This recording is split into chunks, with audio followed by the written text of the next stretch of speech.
My child's mother betrayed me by having an affair with my best friend. Back when we were just dating, I had no clue that she was meeting up with my best friend at 5 in the morning to hit the gym. After my work shifts in the afternoon, my friend and I would work out together. Interestingly, she would sometimes show up there unexpectedly and focus on me, barely acknowledging my friend. Whenever we hung out with friends at restaurants or bars, she'd shower me with attention and affection in front of everyone, sticking close to me. However, if I got up to order a drink or use the restroom, I'd return to find them deep in conversation, and they'd immediately change their behavior when I approached. Since my sister accused me of dominating conversations, I figured I was being overbearing and not giving them space to talk. So whenever I noticed this, I simply trusted them both completely.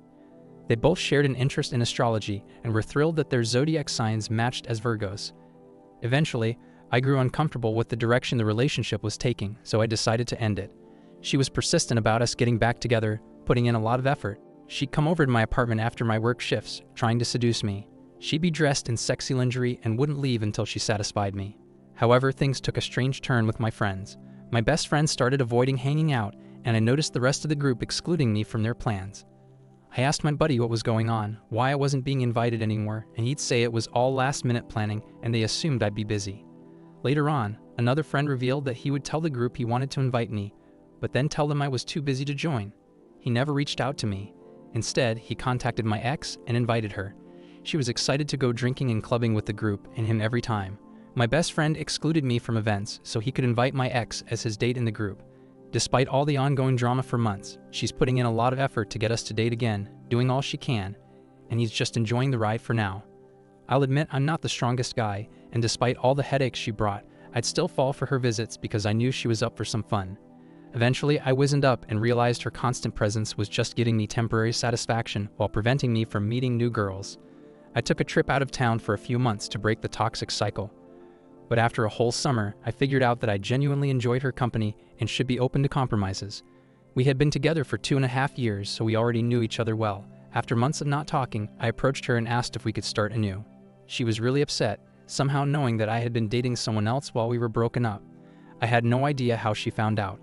At this point, I still didn't know that she and my best friend were hanging out the whole time. I made sure to keep my personal matters private to avoid disrupting my life in case this new attempt didn't work out. However, she oddly guessed many things about me with surprising accuracy. I was eventually compelled to admit, yeah, that actually happened. Sure, I did talk to another girl, and a lot of other things she just wouldn't let go of. After she relentlessly pushed me and insisted that honesty was crucial for this to succeed, I ended up spilling all my private details, even though we were already broken up. Following this, she took it a step further, saying that simply sharing wasn't enough, and if I truly meant it, I had to marry her right then and there or make her pregnant that night. She caught me off guard by suggesting we elope, even proposing that we could get someone she knew as a witness and use a quick venue. I did want to reconcile, but both options felt extremely rushed. I thought that maybe if we had intimacy, I could avoid getting her pregnant, just like it had always been the case. So within a week, I chose to engage in unprotected intimacy with her as an alternative to getting married. And that's how things unfolded. After that, everything started to go downhill. Firstly, she was against taking a pregnancy test. We had a bunch of extra pregnancy tests, and even though I knew it was too early, I jokingly suggested that she pee on one of them. She came up with a ton of excuses for not doing it until a month later. I sometimes wonder if she was worried she might already be pregnant.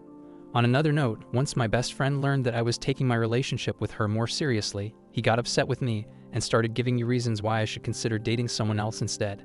Then we found out that she was pregnant from that night, and she gave me an ultimatum.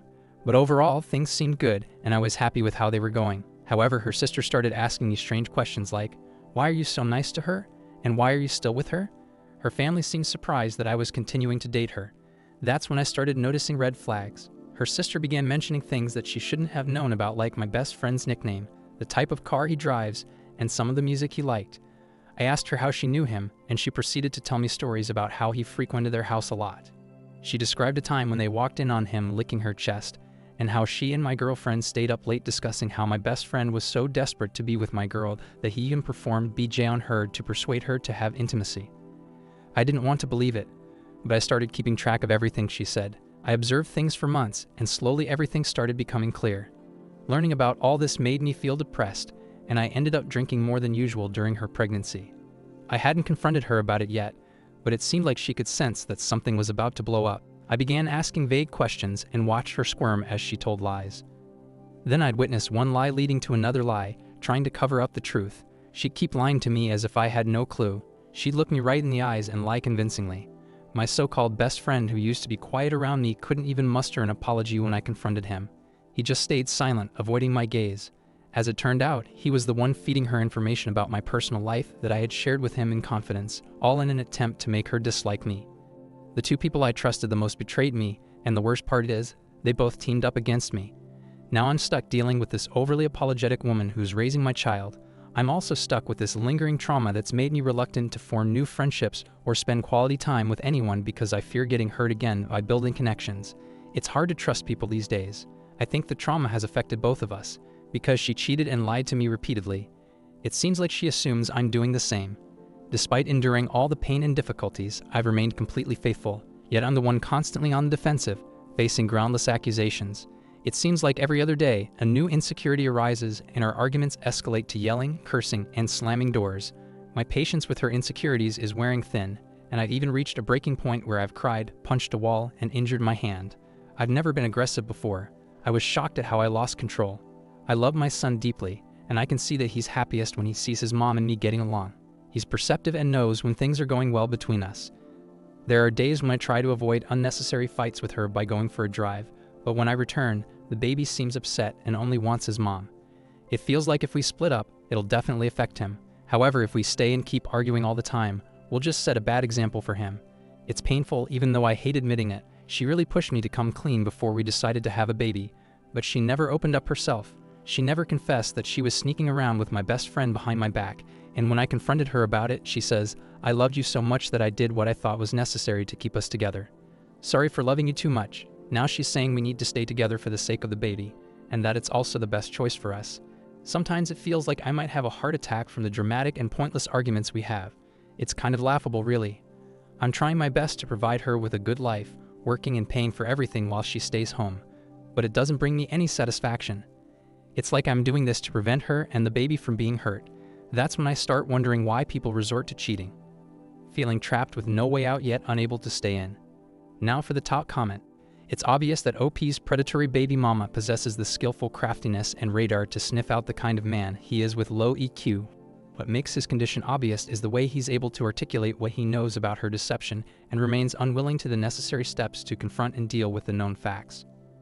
Thank you for listening to the story to the end, and if you like it, please support us with a like as well as subscribe to the channel. Write in the comments section what you think about the story.